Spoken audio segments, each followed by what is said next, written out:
इस जेल के कुछ अजीब नियम हैं। अगर कोई कैदी जेलर को हरा देता है तो उसे तुरंत रिहा कर दिया जाता है, लेकिन अगर वह असफल हो जाता है तो उसे उम्र भर जेल में रहना पड़ता है। सालों से हर दिन कैदी उस जेलर को चुनौती देते हैं, लेकिन वह जेलर आज तक एक बार भी नहीं हारा है। आसान बनाने के लिए जेलर ने यहाँ तक कि 3 कैदियों को एक साथ उसके खिलाफ लड़ने की इजाजत दे दी, लेकिन फिर भी वे उसे हरा नहीं सके। जेलर की लड़ाई की कला वाकई में अद्भुत थी। 3 लोगों की टीम भी हमेशा हार जाती थी। एक दिन पूरब से एक आदमी आया, उसे सीधे फांसी की सजा वाली कोठरी में डाल दिया गया। किसी को उसका नाम या उसका अपराध नहीं पता था। एकमात्र बात जो पता थी वह यह कि उसके आने के बाद से उसने कभी कुछ खाया या पिया नहीं, फिर भी उसे कभी भूख या प्यास नहीं लगी।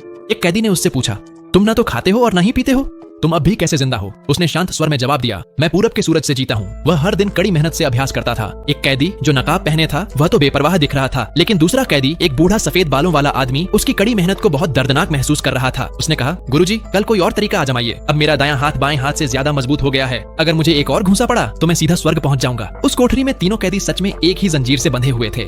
नकाबपोश आदमी हैरान रह गया, क्योंकि गुरु की कड़ी मेहनत के कारण जेल की दीवारें दरकने लगी थीं। आखिरकार नकाबपोश आदमी ने भी उनसे चीनी मार्शल आर्ट सीखना शुरू कर दिया। दिन बीतते गए, फिर महीने और फिर साल।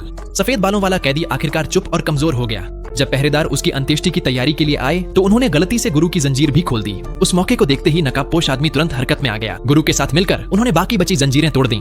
जब वे भागने की कोशिश कर रहे थे तो जेलर ने उन्हें देख लिया, लेकिन वह घबराया नहीं। वह बस बोला, पिछले 500 सालों में यहाँ से कोई भी कभी नहीं भाग पाया है, लौट आओ। लेकिन उन्होंने उसकी बात नहीं सुनी। उन्होंने सभी जेल के दरवाजे खोल दिए, सभी कैदियों को आजाद कर दिया, लोहे की जंजीरें तोड़ दी और आजादी की ओर दौड़ पड़े। ठीक उसी समय जब वे लगभग बाहर निकलने ही वाले थे, जेलर ने गुरु की जंजीर पकड़ ली। गुरु को चिंता हुई कि वह शायद भागने में सफल नहीं हो पाएगा। उसने जल्दी से जादुई ड्रैगन ताबीज नकाबपोश आदमी को दे दिया और कहा, चीन जाओ, मेरी बेटी से मिलो। गुरु की मदद से नकाबपोश आदमी भागने में सफल हो गया, लेकिन अब गुरु अकेले जेलर के सामने खड़ा था। जेलर ने कहा, मैं इस दिन का इंतजार कर रहा था। अब तुम मेरे लिए एक सच्चे प्रतिद्वंद्वी बनोगे। तुम्हें गर्व होना चाहिए। और लड़ाई शुरू हो गई।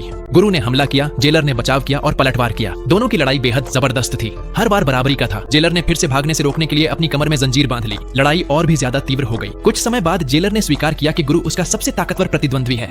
अब वह गंभीर हो गया और उसने अपना हथियार निकाल लिया। दूसरा भाग तभी आएगा जब 10,000 लाइक्स पूरे होंगे।